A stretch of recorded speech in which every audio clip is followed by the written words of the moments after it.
Jonathan, welcome. I want to start by acknowledging the recent developments and laying out the thesis or argument that led me to ask you to come to discuss what I think has become the question of the day.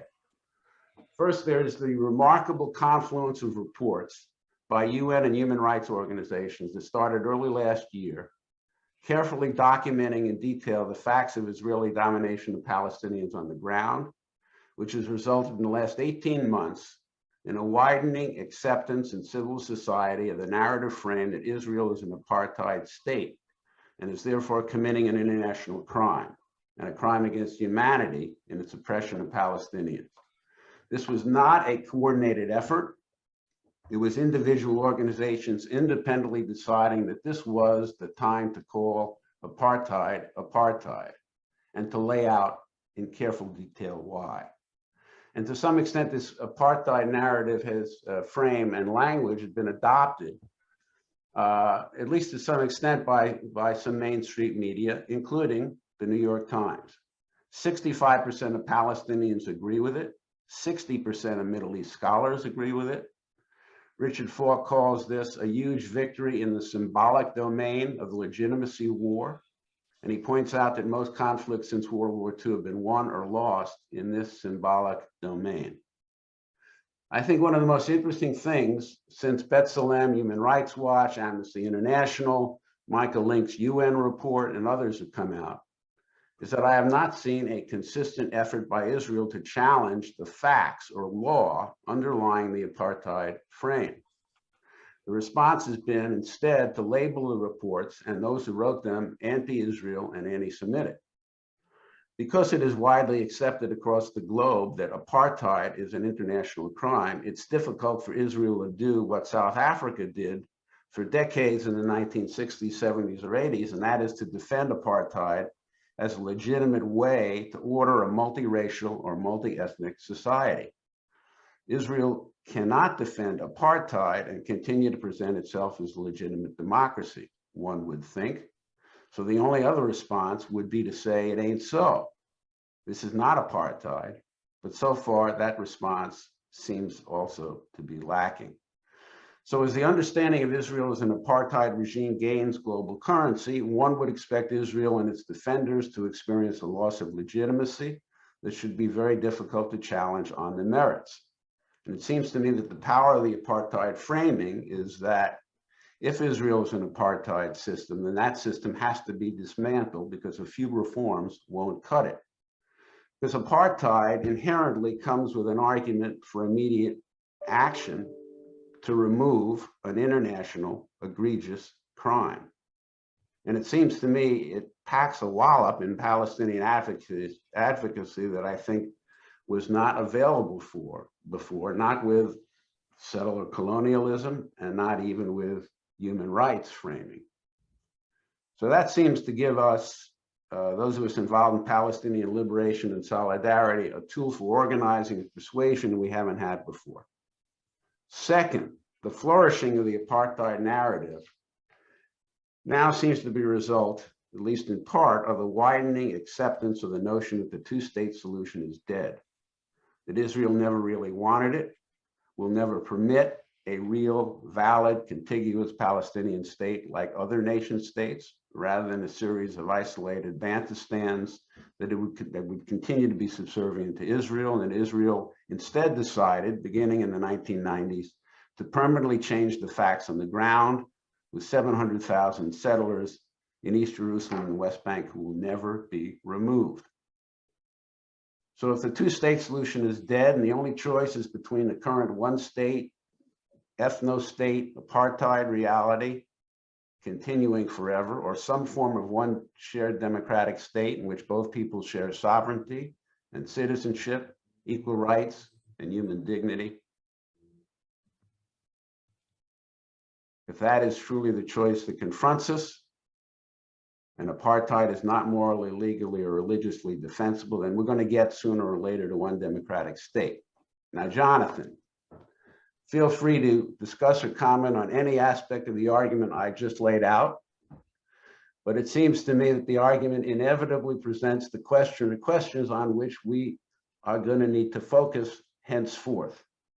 How do we get from here to there?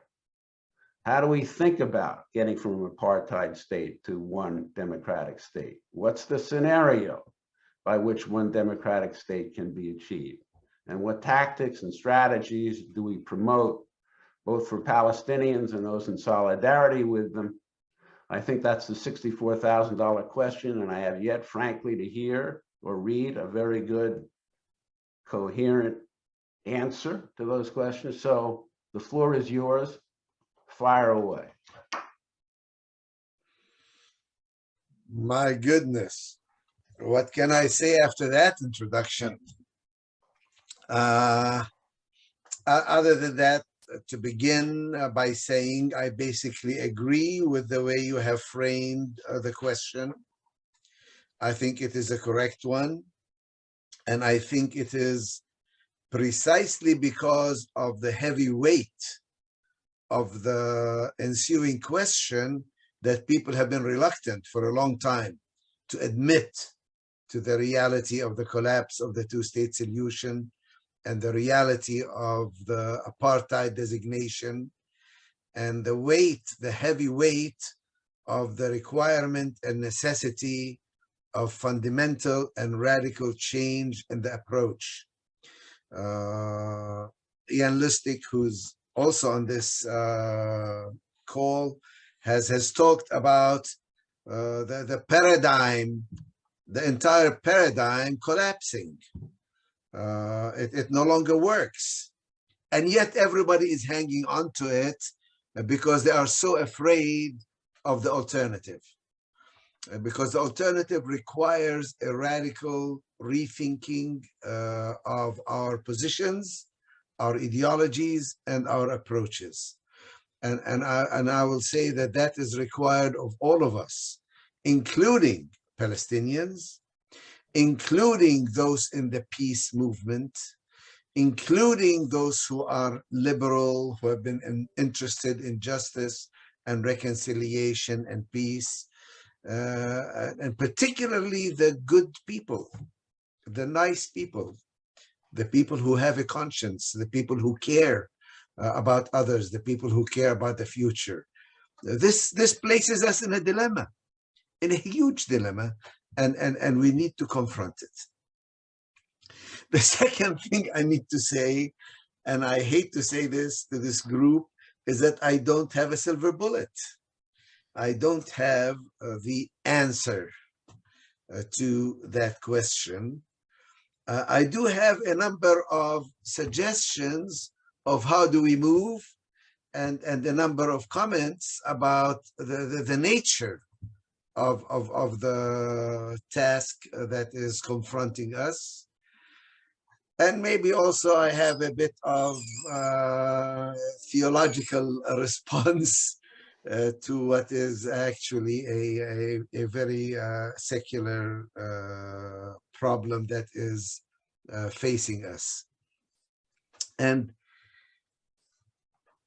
I'll start by saying I do agree that to a very large extent, this is an almost spiritual, intellectual dilemma. How do you change an oppressive regime?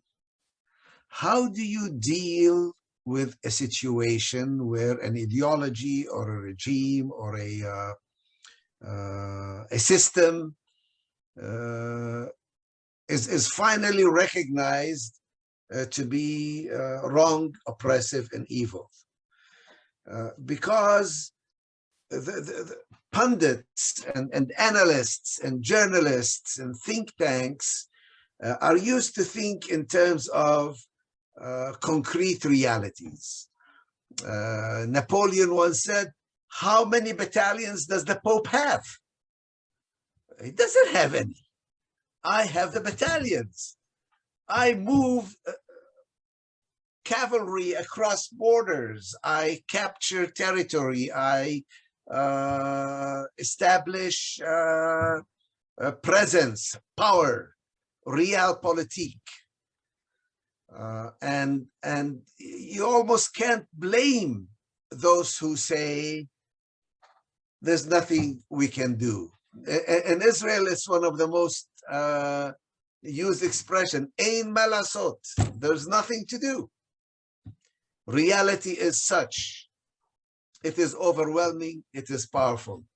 And for Palestinian, God help us, the situation is in fact very bleak at every level, externally and internally, not only in terms of the tremendous power and control that Israel has over all aspects of our lives, but also in how weak, how fragmented, how divided, how desperate our situation seems to be.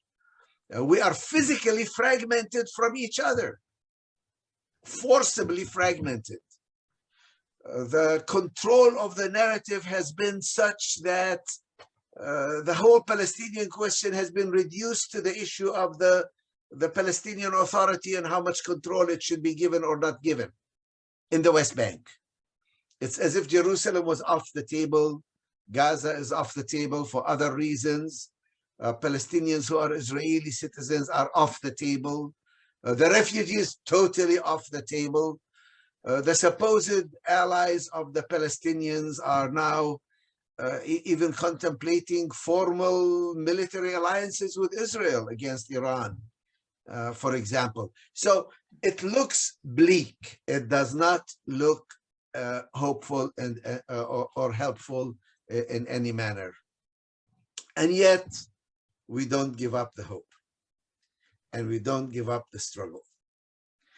And a large part of the battle is going to be fought right here in the United States, in the West, where massive support for the state of Israel and its Zionist ideology continues to command very, very powerful positions of power, even as it loses at the grassroots level and at the level of students, intellectuals, NGOs, and others. The 1% still has very firm and complete identity with the state of Israel and support for its policies, and they have concrete business and economic and military and intelligence connections that go beyond just a moral commitment, what's called a moral commitment, or an identity of values. And it is, I think, there that we need to bring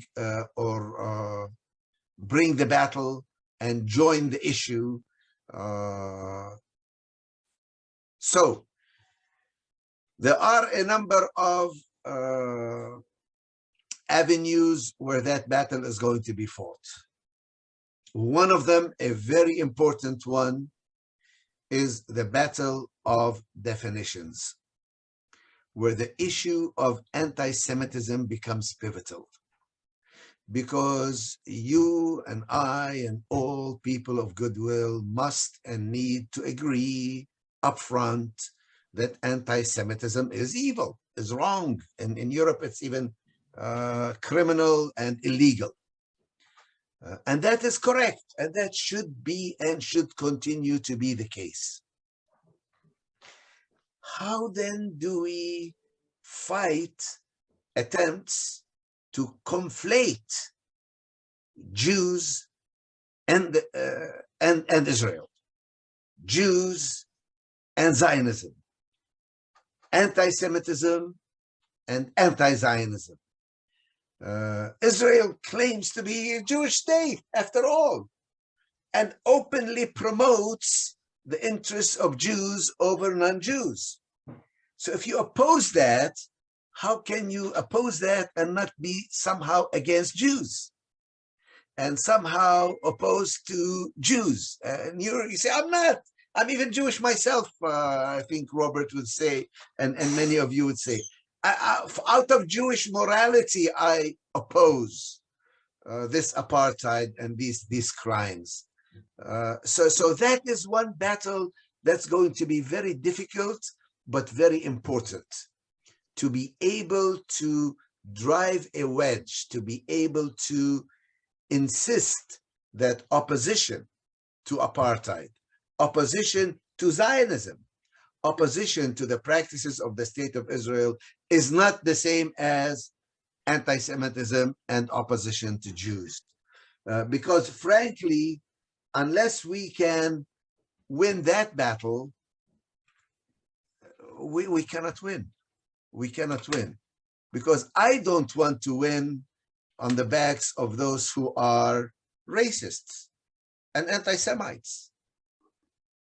I don't want to win that battle in alliance with those who, if given the chance, would not only hate Jews, but would definitely hate Arabs and Muslims and Catholics and liberals and colored people and everybody else. I don't want to be in alliance with them at all. I am fighting a different battle.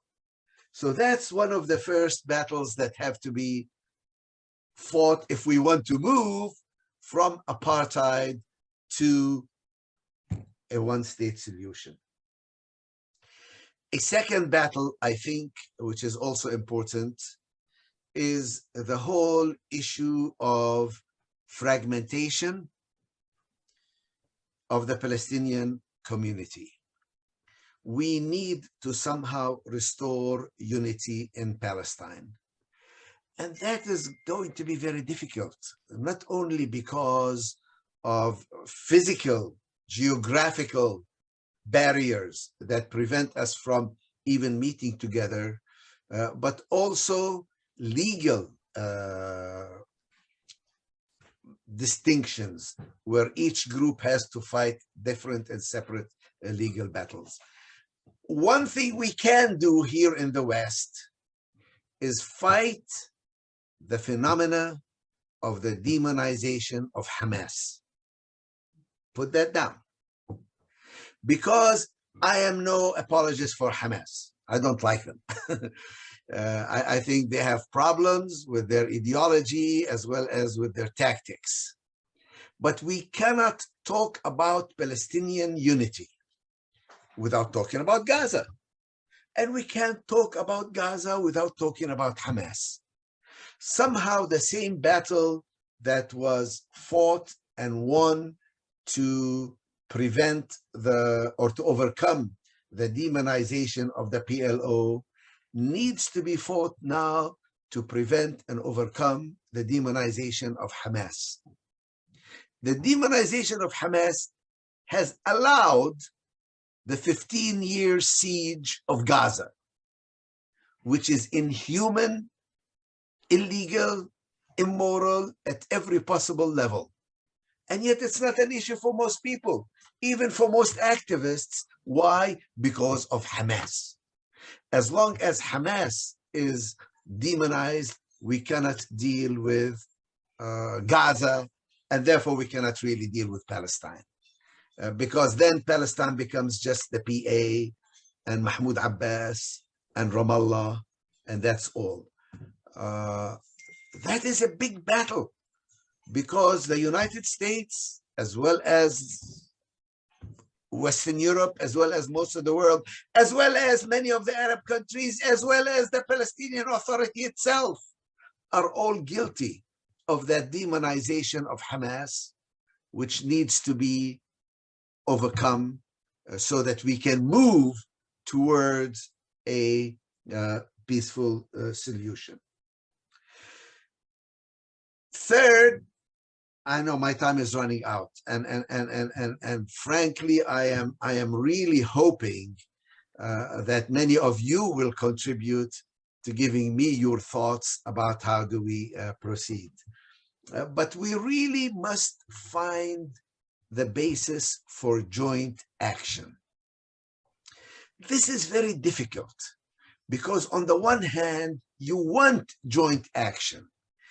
A single state requires Palestinians and Jews to work together in and out of Palestine.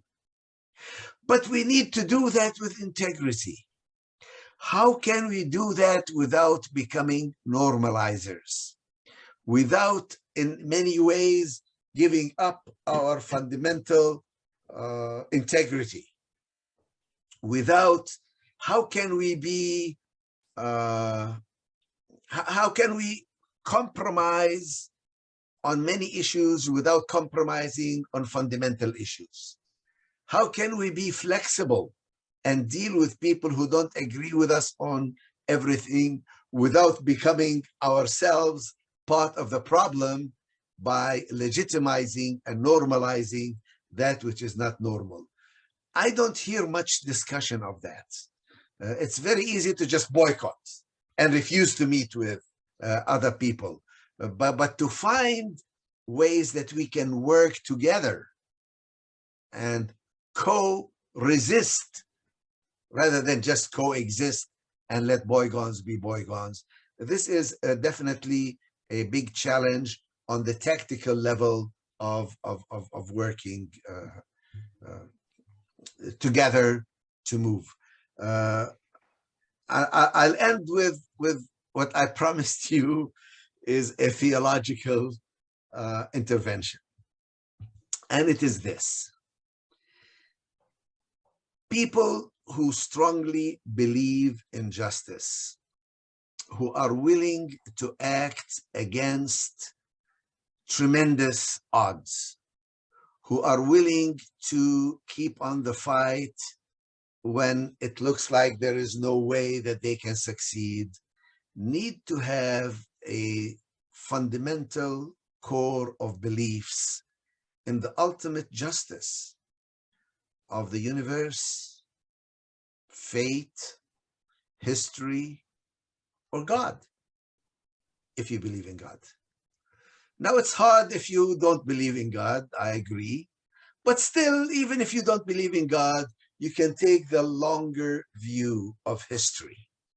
And you will see that evil cannot persist forever, that it carries within its own structures the seed of its own destruction, that there are good, decent, genuine people, even in the most oppressive regime, in its bureaucracy, in its army, in its citizens, who really do not feel comfortable with the oppression that they are participating in. That ultimately they can be part of the solution rather than part of the problem.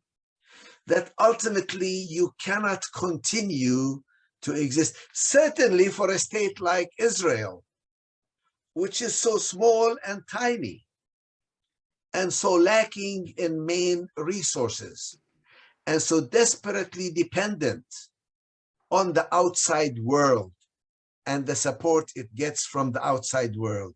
Certainly the moral and ethical battle becomes very important.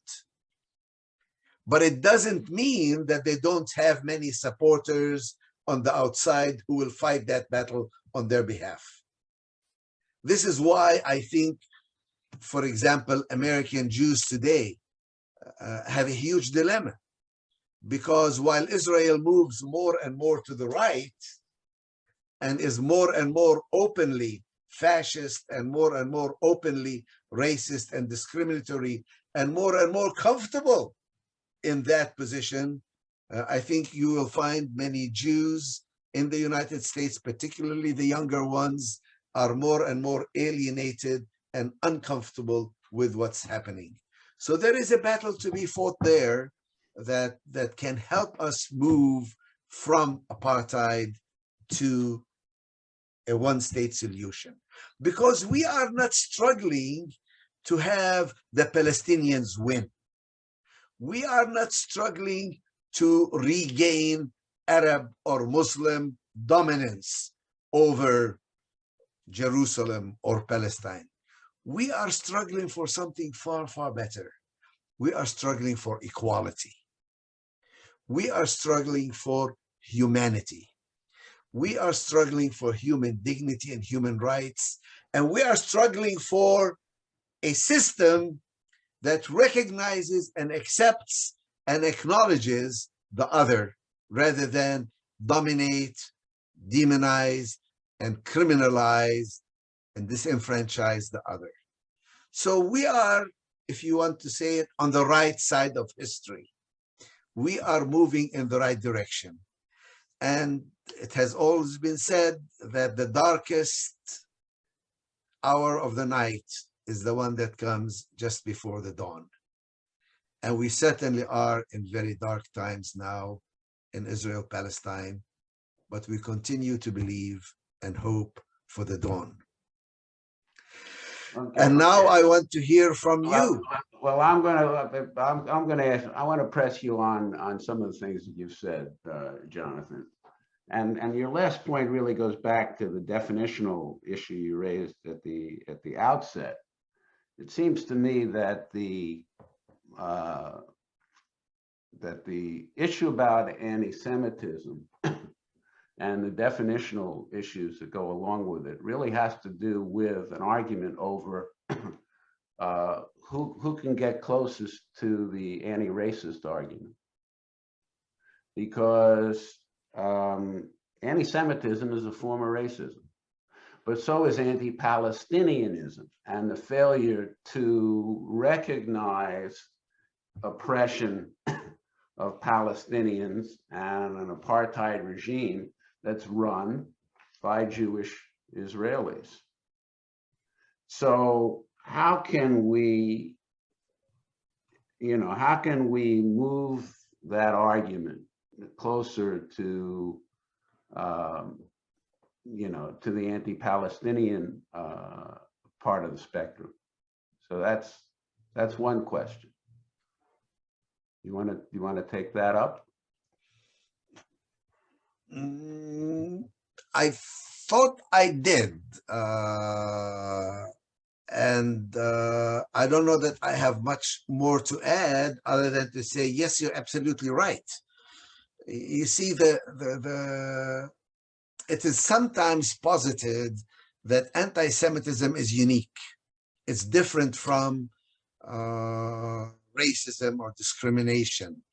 That there is something much more nefarious, something more deep, and maybe in among Western Christians there is, because there is a long history of anti-Semitism.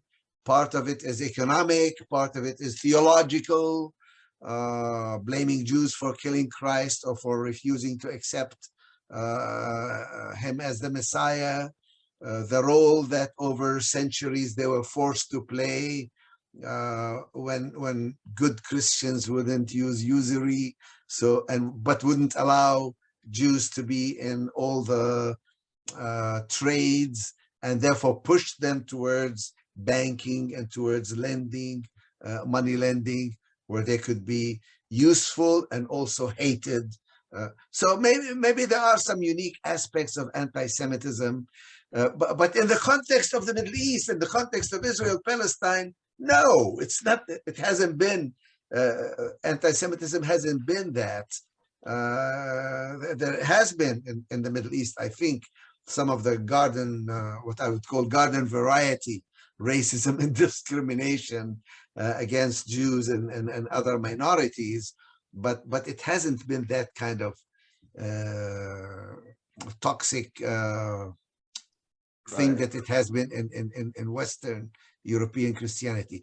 However, we need to really move the needle on that issue, and we need to assert human dignity, and we need to assert equality as a new value that is universal, that should be applied to everybody else, and you cannot exclude Muslims or Arabs or Palestinians from your view of humanity and equality. Right. Well, that's a great argument, the melding of the uniqueness of anti-Semitism with the need, on the other hand, for a real look at the facts, at the unequal facts on the ground, is something you don't hear very often, and maybe that's an approach that is worth coalescing around.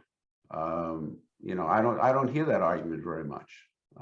So I want to ask you about what you said about fragmentation and the demonization of Hamas, which is one aspect of the fragmentation. So the question that arose in my mind as you were speaking, how do we go about fighting or ending the demonization of Hamas? Well, that is an easy one, because I would just draw on the experience of fighting the demonization of the PLO. The argument needs to be advanced that you don't have to agree with Hamas in order to talk to them, that Hamas needs to change in some respects, but they should not be demonized, that if the law demonizes and criminalizes meeting with them, you should exercise civil disobedience, violate the law, take the risks, go meet with them, humanize them, deal with them, get yourself thrown out of your position at the UN for talking to the PLO, which is what happened to a US politician who met with Zuhdi Tarazi. You have to pay a price, and you have to be willing to say, I want to meet even with people I disagree with. I want to meet with my enemies. I want to move the process forward by not demonizing, but by talking to Hamas. Okay, so there are also some other aspects of political fragmentation among Palestinians. One has to do with the question of support for a two-state solution versus a one democratic state. There's still a significant divide among Palestinians, according to some of the recent polls that I've seen. Something like 40% of Palestinians and 40% of Israelis still favor a two-state solution, and maybe a third support one state, a third of the Palestinians in the West Bank. What do you think can be done to raise that support? And do you think that's a critical? Do you think that's a critical issue that has to be done to raise support for one state solution in order to fight the fragmentation?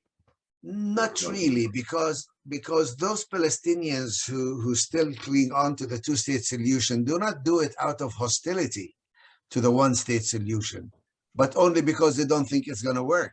They say it's an even harder path. If we can't even get this tiny two-state solution in 22% of Palestine, you want to call for a one-state solution in all of Palestine. So we'll hang on to a lesser goal, which may be more achievable than the one-state goal. So the Palestinians do not resist the one-state solution. Many of them think it's just not as feasible and not as workable. So let's continue to work for a two-state solution. Since we have international consensus behind us, we can maybe we can do something with that. But if we go for one-state solution, we have nowhere and nobody. So that's not a function of an ideological split among the Palestinians, as is the issue of Hamas versus Fatah, for example. So I don't think that's the battle to be fought. And the reason I mentioned Hamas was because there is something that can be done in this country about it. There's a lot that Palestinians need to do internally to achieve unity, but this is something that we can do here in the US to advance the process. What about the fact that the BDS movement has not adopted the one-state solution, that it remains agnostic about an end game? How? the BDS movement is not a political party. BDS are specific tactics, and they were pushed to take a political position, and so they took their position about the three elements, right of return, end of occupation, and equality for Jewish and Arab citizens inside Israel. They don't present themselves as a political alternative to anybody, or as a political program, or as a political ideology. And therefore they say, why should we get involved in this controversial issue? It doesn't add anything to us. We are more concentrated on specific actions, Caterpillar, Pillsbury, whatever, Hewlett Packard. So it's specific actions, it's tactics rather than a broad ideological debate. Okay.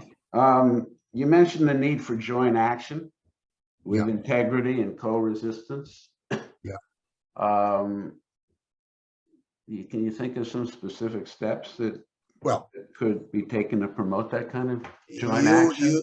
You would know more than anybody else with ICAHD. I mean, Jeff Halper has been very much at the forefront of this by actually going out there, rebuilding destroyed houses, standing in front of bulldozers, co-resisting as opposed to coexistence.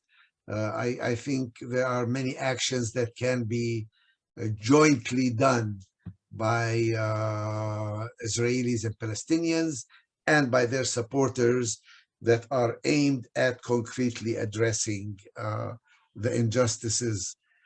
You see, you remember at the beginning I said that a lot of this is a moral and ethical and spiritual fight.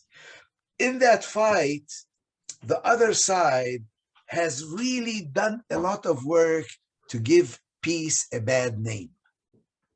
They have created a lot of joint activities where people would get together and sing one verse in Arabic and one verse in Hebrew, and kumbaya and wonderful and isn't it great, and fail to address the issues, the problem. Wouldn't it be wonderful if we would just all sit together and talk and hug and get things off our chest and not deal with the reality on the ground? So in a way, part of our struggle is to unmask those fake attempts. To work for genuine peace, you really need sometimes to work against false peace and false peace organizations and activities. All right, and you also said that making the oppressors uncomfortable is a significant part of that moral battle. Yes. But in the South African experience, I'm not sure that the oppressors were ever made morally uncomfortable. It seems that the capitulation had more to do with the outside pressure being applied than a moral transformation among the Afrikaners. Am I wrong about that? Well, there was a lot of pressure, internal and external, for sure. And the external pressure was the greater pressure. And for them, I think, for example, the boycotts of the sports, while maybe you would not consider this a moral issue, but it certainly touched them very deeply. How come nobody is playing with us? We like to play rugby. We like to play soccer. FOSNA is now doing a campaign with FIFA that FIFA should suspend the membership of Israel over its violations of FIFA's own internal regulations. And maybe that'll have much more effect than boycotting soda water or any of these other Yeah. events. But Well, yeah. Bob, let me interfere with your job as a moderator. I'd like to hear from some of the very important and valuable people who are on this talk. I'd like to hear some of their. I'm about to turn to those questions. Thank you. All right, so here's one. The real question, since in Israel we do not have a constitution, how can Israel create a constitution to all the citizens? Today we have 7 million Israeli Jews and 7 million Palestinians between the Jordan River and the sea.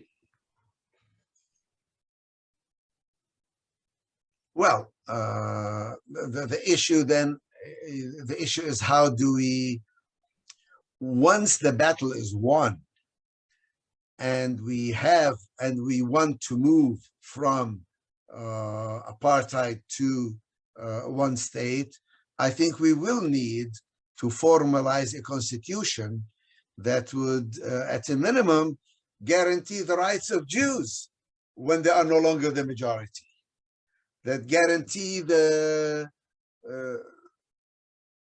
to make sure that whoever is in the minority, whether it's Jews or Arabs, continue to have their rights and their aspirations and their identity guaranteed and accepted. So yes, there will need to be a constitution. Well, we've actually, you and I have actually talked about trying to draft a constitution, which we haven't gotten around to.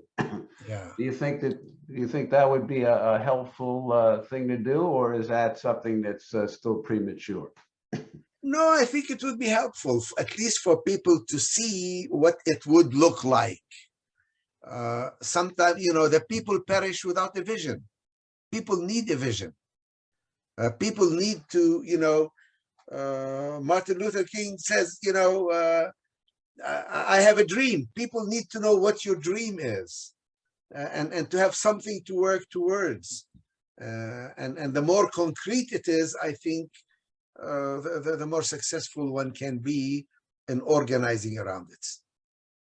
Yeah. And in fact, your book sort of lays out some guiding principles that would probably find its way into the Constitution. You want to talk briefly about what some of those are? Well, I think people can read the book.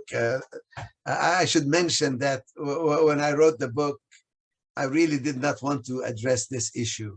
And I sort of was forced to put a little chapter where I say what would be some of the principles, the guiding principles, such as equality, for example, that should be in that constitution.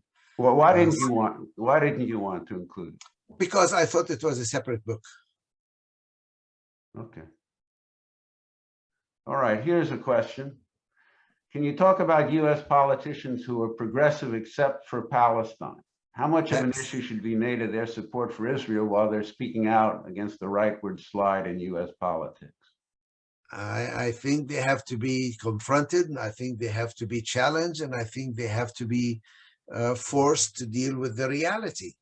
You cannot be a pep, not only because it's inconsistent, but because that position slowly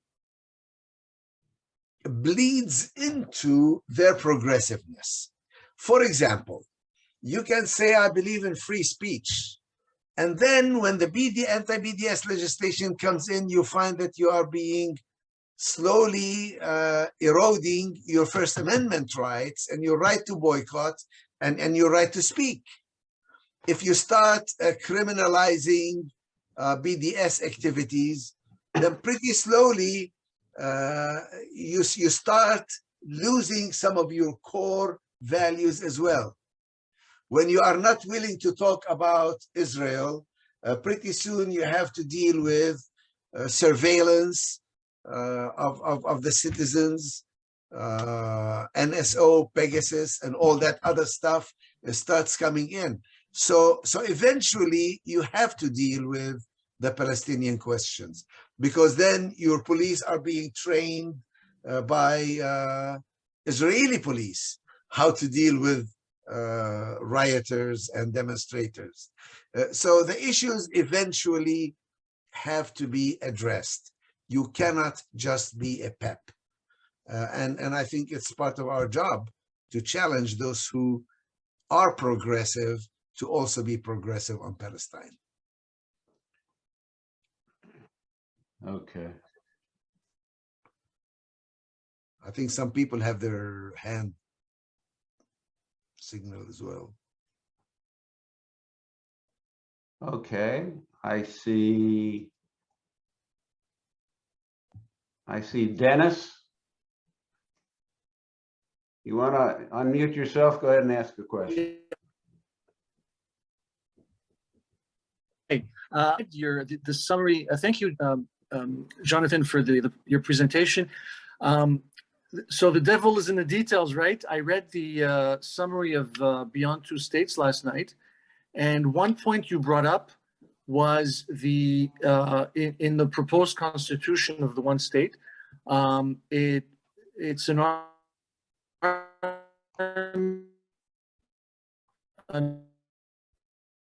Sorry, will you repeat that last sentence? Well, he's frozen out. Wrong, chief of staff, all that necessarily constitutionally be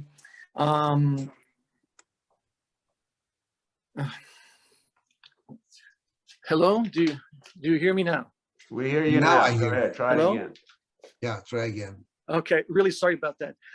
So in Beyond the States, one of the proposals for the Constitution is an army headed by Israeli Jews. Correct me if I'm wrong. The devil is in the details. Isn't that a problem? Isn't that a recipe for civil war or hostile takeover of sorts? No, no, for a number of reasons. The head of the army and the Air Force and the Navy will be a Jewish person, but their deputy will be an Arab person. And all other positions will be on the basis of merit. On the other hand, the head of the police, the internal security, will always be a Palestinian Arab with a Jewish deputy. It is a way of dealing with I don't want to say the trauma, but certainly the indoctrination of security that we can only depend on ourselves. Say, okay, we can give you some measure of satisfaction, but we also need a measure of satisfaction. So it's separating the external from the internal. So if anything, if anybody is going to have a coup d'etat, it will be the police, not the army. The army has to deal with the outside enemies. In a genuine democracy, you really have to have the security services and the army subject to the civilian, and all of them subject to the rule of law and the Constitution. So I don't think that that particular detail is what the system will fall on. I think that the bigger danger is to find a commonality and acceptance of a joint rule of the country, as opposed to domination by one party or the other. Okay, here's a question.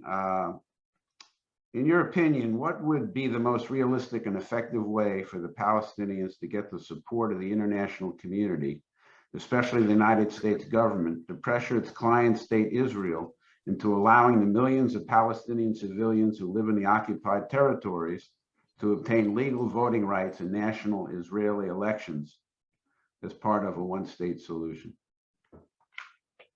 That's actually a restatement of the whole problem. That's a restatement of the whole problem, which we've been trying to address all along. It's not going to be easy, and U.S. pressure may be a very important factor in the game, but we haven't seen that pressure even on much smaller issues. We haven't seen it to even freeze settlements or to open a U.S. consulate in East Jerusalem. So to ask how can we use that pressure to fundamentally and radically change the entire structure, I think is basically the subject of this whole webinar. Okay, Thomas Getman, unmute yourself.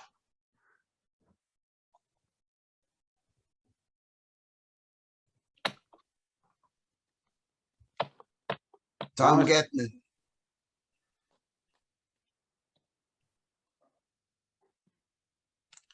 He cannot hear us, maybe. Thomas, can you hear us? Go ahead and unmute yourself if you can. Let me in. I don't know whether I can do Are you talking to me, Mr. Herbst? I'm not Thomas. I'm man guy, but my middle name is Thomas. No, Tom Getman. Thomas Getman, you have your hand up, but I don't see you being, maybe you can't hear us. How about Mervyn Russell? Your hand is up. You want to? Yeah, I think that this term two-state solution is a totally deceptive one. To imagine that Israel is going to allow any Palestinian state to have its own armed forces, to control its own borders, to be in control of its own imports and exports and so on, I think is unbelievable. So at best, it could be some kind of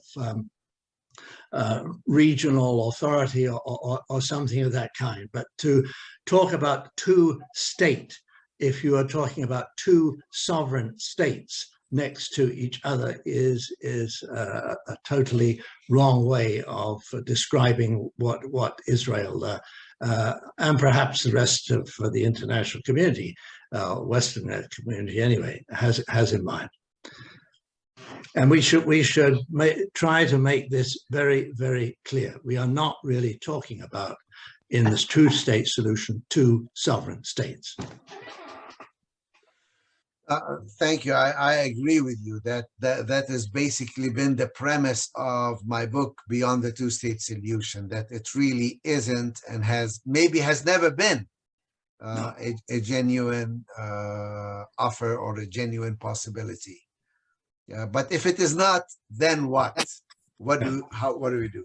So that's we need to get across the falsehood of this term.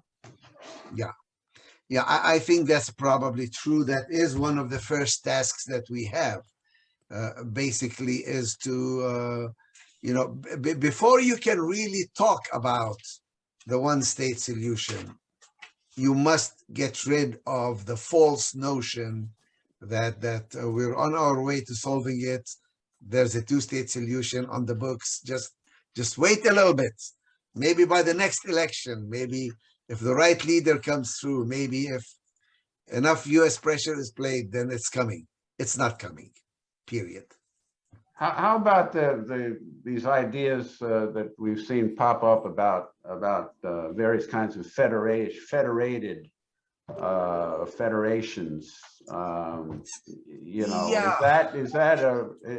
those any of those realistic, or are they sort of have the same problems that the so-called two-state solution does? I think they are the last gasps of a two-state solution. They are a way of trying to salvage or keep alive what is really not workable anymore. The confederation ideas are, because you still have the same problems. You still have the borders, you still have the settlements, you still have the lack of equality, you still have separate systems applying to different people, depending on whether they are Jewish or not Jewish. Thomas Getman, are you able to unmute yourself? You did have a question. Tom. Apparently not. But Jonathan, let me ask you, ultimately, what kind of coalition do you think could come together to negotiate a one democratic state? Coalition. Yeah, who would they be?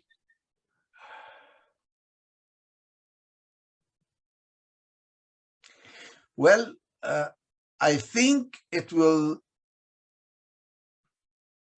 I really don't know. I think it will need a stronger Palestinian leadership than we've seen so far, but it will also need a more malleable Israeli coalition than there's been so far.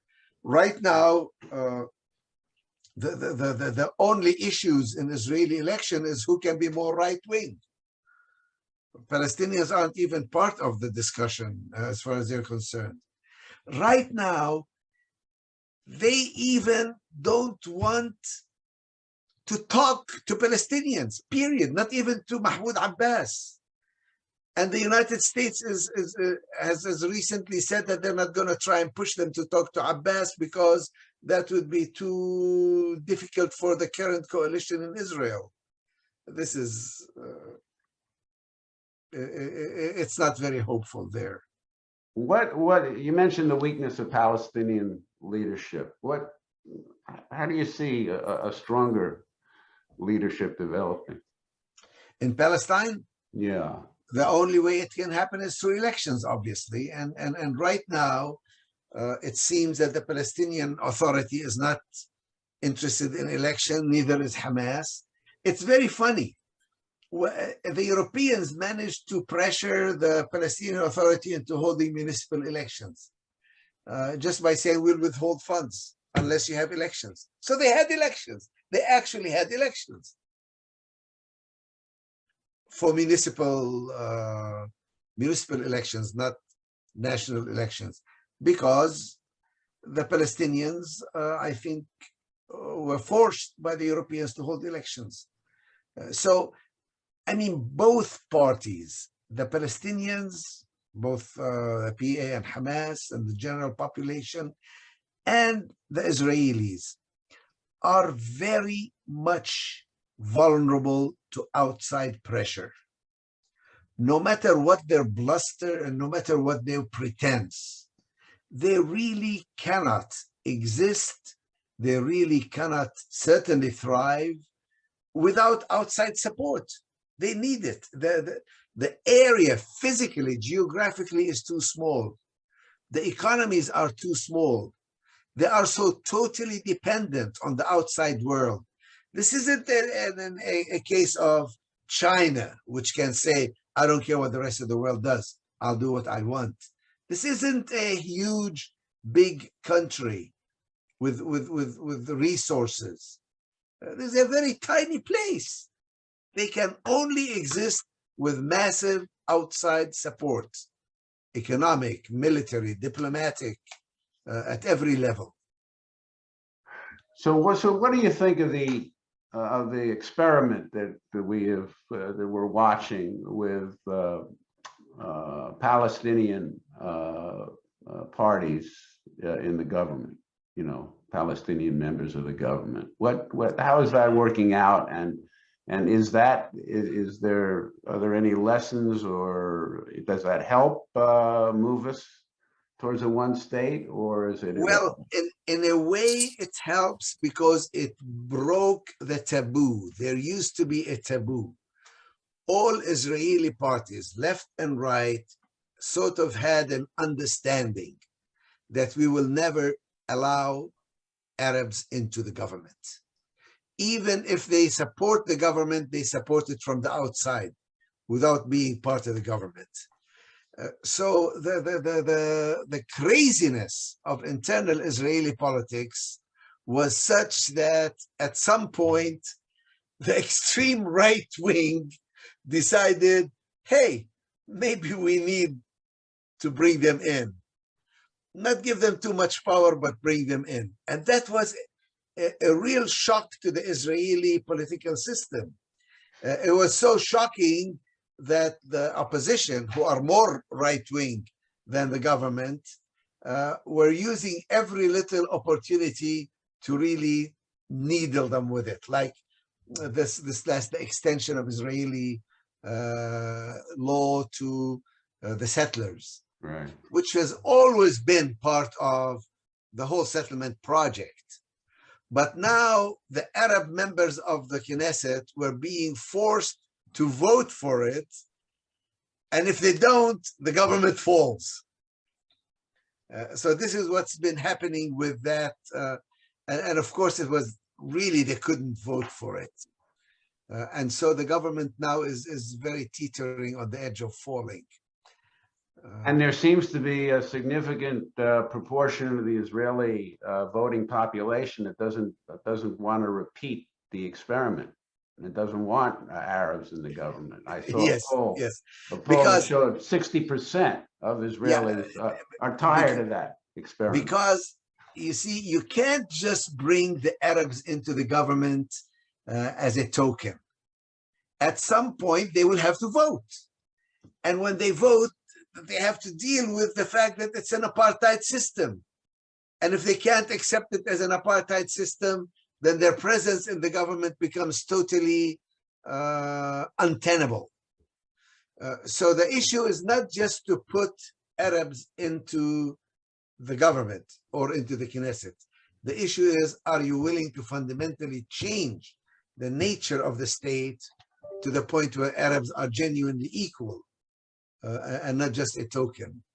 But that also has to do with the conundrum about whether Arabs should vote or not, right? Because I mean, the idea of competing, you know, making the Israelis compete for Arab support, you know, that was the idea, right? Good things come from I'll that. tell you something very funny. Do you know that about 15% of the Arabs in Israel voted for the religious parties, the Jewish religious parties? Why? Because the religious parties usually had the Ministry of Interior, and the Ministry of Interior was the only ministry that could control roads, schools, electricity to the unrecognized villages. So these villages needed somebody in government to address their physical needs, and the ones that could provide them with that was the National Religious Party. So 15% of them actually voted for the Israeli National Religious Party in order to get their school, in order to get their road, in order to get some of the basic functions that allowed their villages to survive. Did it work? Well, they got some roads, they got some schools, and this Islamic party supposedly is going to get some funding for the Arab sector. But this is all a temporary mechanism. It's saying Arabs don't have real national rights. They need some services. We'll give them some services. We'll even give them some representatives in the government who will ensure that they get those services, but they are not recognized as a national entity. That does not work. Okay. So what about the settlers? I think I've heard you mention that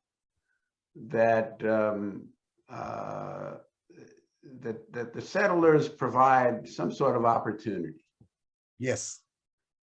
What is that, and why do you think so? Okay.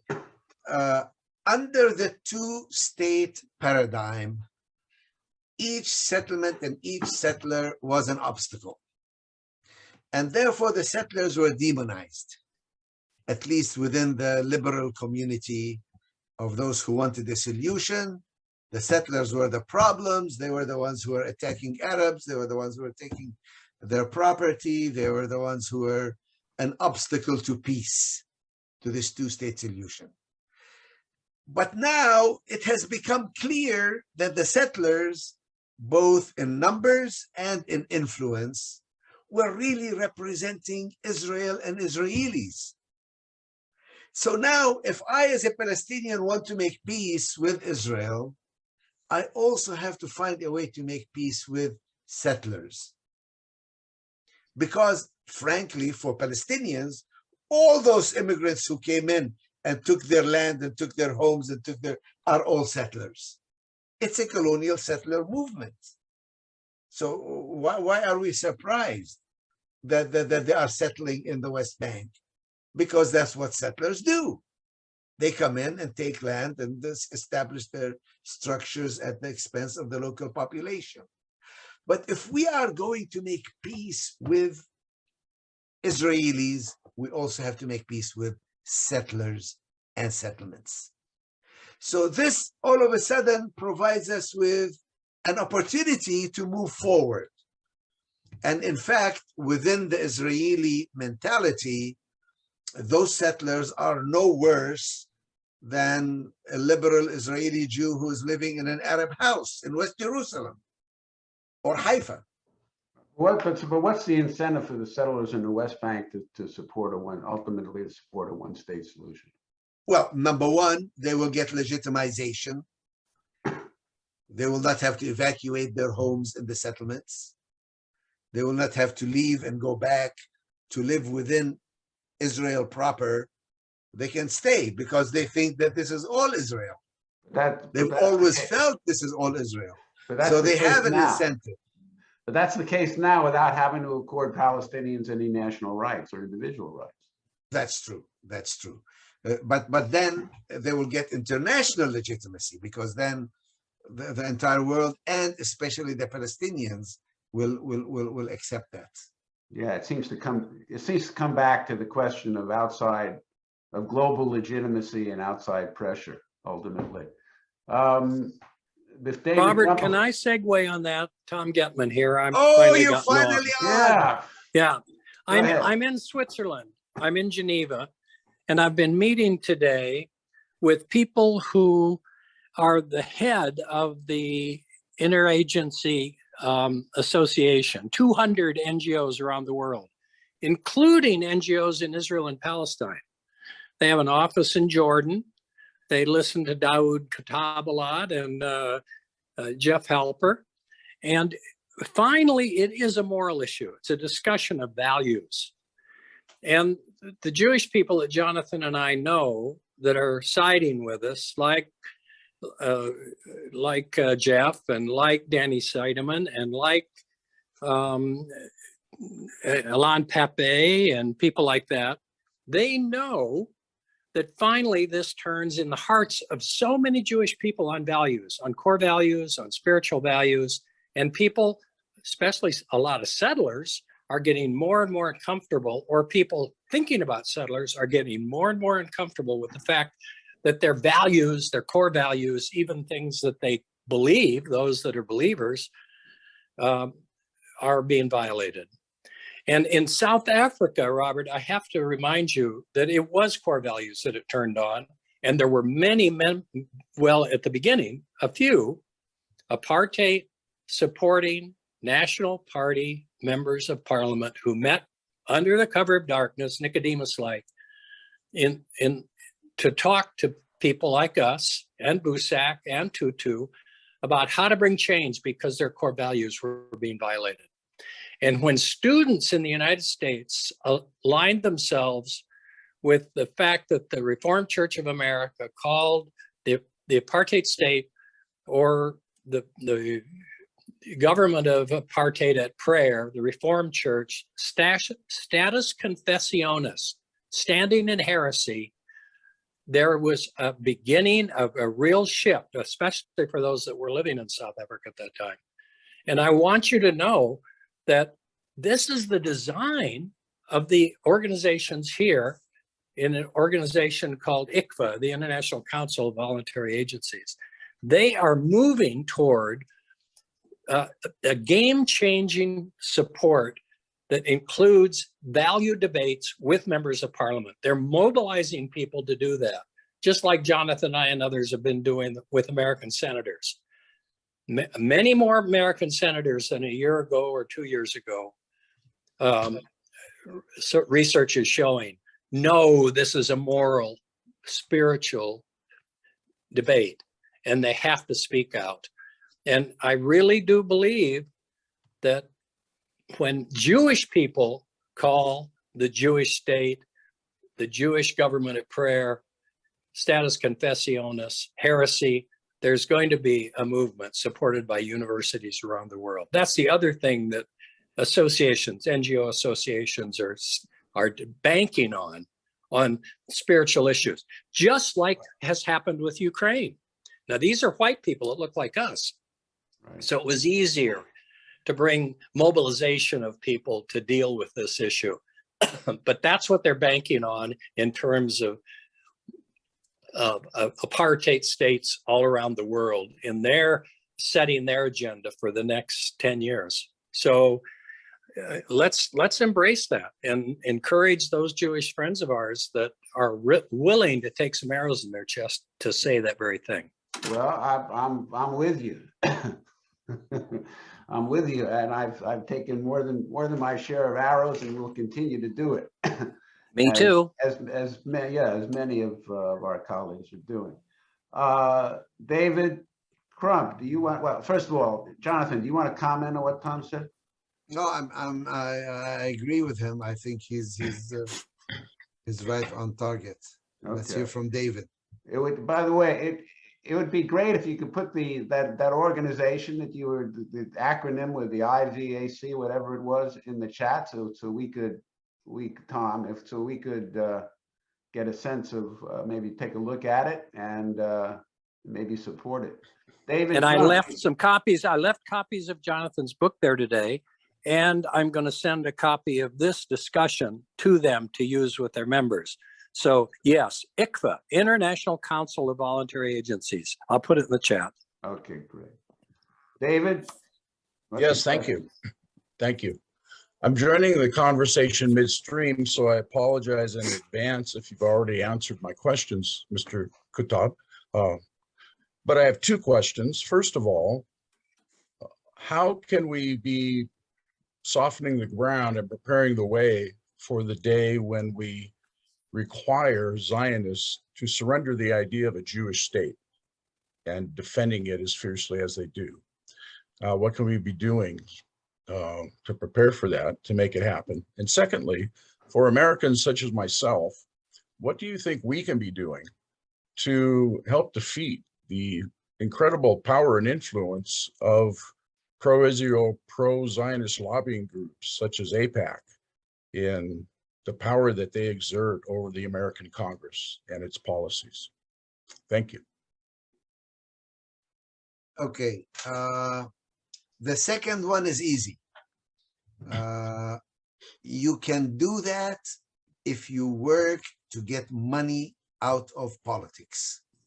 You will be helping not only the Palestinians, you'll be helping ordinary Americans, you'll be helping the consumers, you'll be helping the minorities, you'll be helping ordinary Americans whose representatives are hostage to money. They are forced to spend half of their time getting money so that they can be re-elected. And once they are elected, they are beholden to those who gave them money. So the influence of money in US politics is horrendous. And not only on the issue of Palestine, but on other issues. The first question is, how do we prepare people for a non-Zionist future? And I thought I tried to do some of that in my book, because there are genuine fears that have developed over centuries. They've been given the lie that the only way you can be free, the only way you can be sovereign is if you have military power. That if you ever give up military power, you will be destroyed again. It will be a second Holocaust. That if the Arabs ever become the majority, you're finished. There is no way that you can survive, physically survive, if Arabs have equal rights and they become the majority. So in my book, I talk about, numerical majority in a democracy isn't everything. That you can be a minority and still not only survive, but thrive and even be dominant in certain sectors without being the majority. I mentioned also some of the experience of South Africa. I mentioned some of the experience of the United States today, where Jews, even as a minority, are thriving, and even with the existence of anti-Semitism, it can be very influential in many fields, in many sectors of the economy. Some of the creative ideas that I mentioned, like having the head of the army be Jewish with an Arab deputy, while the head of the police is an Arab with a Jewish deputy, can also help to allay their security fears. Now, I do something different in this book, which I don't think many people do. At one and the same time, I recognize that security can be used as an excuse to justify domination, while at the same time recognizing that there is a psychological factor there that needs to be addressed, of people's genuine fears and phobias, even though they are not justified by the actual balance of power, which is totally in favor of Jews. So there needs to be some wisdom in how you deal with it and how you prepare people. It's the same, I think, with whites in South Africa. Many of them thought that if the blacks get the vote, khalas, we're finished, we're destroyed, there'll be a bloodbath. That's what all dictators and oppressive regimes tell you. If the revolution comes, it's a bloodbath. It's the guillotine for everybody. And sometimes it happens, but not always. Sometimes there can be a new reality in which people can continue to live and survive and thrive. Okay, Mary Newman has a question. Could you say a little more about the role of churches, synagogues, and mosques in confronting the problem and the challenge facing them? Very much so, for two reasons. Number one, because it's a moral issue and a spiritual issue. So churches, mosques, and synagogues play an important role. But secondly, because churches, mosques, and synagogues are where people gather and where people talk, and where even under repressive regimes, there is an opportunity. You can't close all churches or mosques or synagogues. Well, sometimes you can, but usually you can't. Even repressive regimes don't close down all houses of worship. So they provide a space where discussions can take place.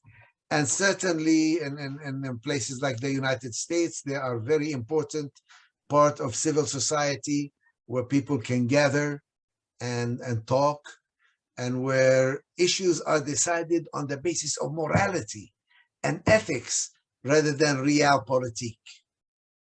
Now, that's not always the case. I'm sure there are people within churches and synagogues where the powerful and the moneyed interests can hold sway or can influence opinion, but at least there is a framework of morality and ethics that can be used in a discussion, and there is an opportunity to organize for justice or for progress. Well, and there's also, on a very practical level, if you look at the just for example, the resolutions that were passed by the UCC, the United Church of Christ, both in 2015 and last year, they had a very significant effect in molding opinion in civil society. The BDS resolutions 6 years ago, and then the apartheid declaration, which added, to the reports in giving a wider currency to this apartheid narrative frame, which if we're going to have a moral transformation, it's going to be because of the cognitive dissonance between the facts on the ground and the apartheid regime on the one hand, and Jewish religious and moral principles and secular democratic principles on the other.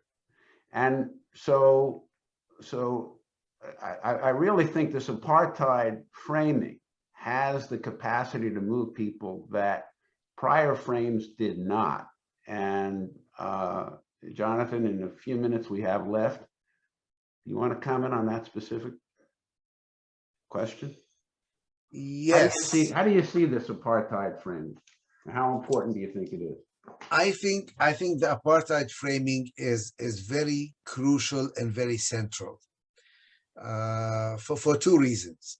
The first reason is that the world has now changed in fundamental ways in which apartheid became a recognized crime, international crime, war crime, crime against humanity. It's part of the basis for the jurisdiction of the International Criminal Court. There is a consensus that apartheid is bad. So when you move into that consensus with an open discussion of is Israel apartheid, you really have shifted the conversation in a very basic way. So that's the first reason why the apartheid language is important. Israel cannot deal with that charge and leave it go. The second reason why it's important is because Israel has gotten away for many years with the idea that it is a Jewish state, that it is fundamentally legitimate because it was created as a response to anti-Semitism and to the Holocaust. And it declared itself from day one to be a Jewish state. So everything that it has done, whether it is in kicking the Arabs out in order to obtain a Jewish majority, in taking land, including public land, and making it exclusively for Jewish use. Everything that has been discriminatory about the state has been fundamental to its being a Jewish state. And once there was this legitimacy and acceptance of its being a Jewish state, which could not be challenged, almost everything that it has done since that time could be justified. Because what do you expect? It's a Jewish state. Of course it favors Jews. It's supposed to. It was created to favor Jews. So that's fine. It's fine. It's fine. Now, once you use the apartheid framework for discussion, so wait a minute, that's not legitimate. You cannot be a state that favors Jews. You cannot be a state that fundamentally, by its very nature, discriminates against non-Jews. It's no longer legitimate to maintain your Jewish character and your Jewish majority if it's done at the expense of non-Jews. So it's I think in many ways it's a game changer.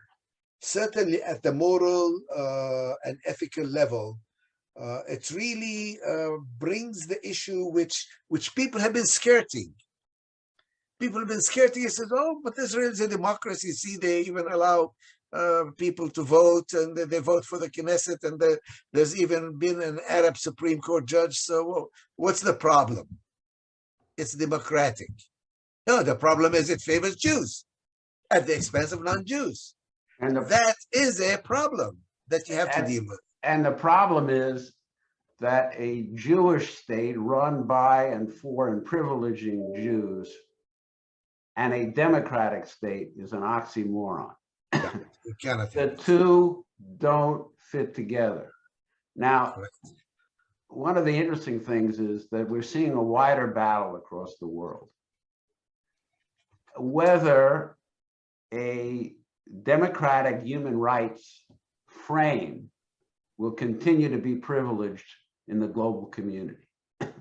And I think that progress progress for Palestinians, Palestinian liberation and Jewish liberation is dependent on that frame, that narrative frame prevailing over the autocracy frame that is challenging it. And that, of course, is a subject for another day. But we're out of time. Jonathan, I want to thank you very, very much for participating with us today.